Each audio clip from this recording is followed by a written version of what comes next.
तुमचं आयुष्य एका दिवसात बदलणार नाही, परंतु तुमच्या योग्य डिसिजनमुळे तुमचे पुढचे अनेक वर्ष नक्कीच बदलू शकतात. अनेक लोक चांगले पैसे कमवतात, परंतु महिन्याच्या शेवटी मात्र सेव्हिंग झिरो असते. इन्व्हेस्टमेंट सुरू करायची असते, पण उद्या करू, पुढच्या महिन्यापासून सुरुवात करू असं म्हणत म्हणत वर्षानुवर्षं निघत जातात. नॉलेज नसल्यामुळे भीती वाटते आणि भीतीमुळे ॲक्शन होत नाही. पण जे लोक छोट्या ॲक्शन पासून सुरुवात करतात ते बजेट बनवायला शिकतात, नियमित सेव्हिंग आणि इन्व्हेस्टमेंट सुरू करतात, पैशाबद्दल कॉन्फिडन्स वाढतो, फायनान्शियल स्ट्रेस हळूहळू कमी होतो आणि वेल्थ क्रिएशनचा प्रवास सुरू होतो. तर आजपासून तुम्ही पण 3 स्टेप नक्कीच घ्या.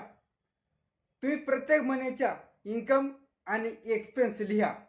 दुसरी गोष्ट, तुमच्या इन्कममधून किमान 10% तरी सेव्हिंग आणि इन्व्हेस्टमेंटसाठी बाजूला ठेवा.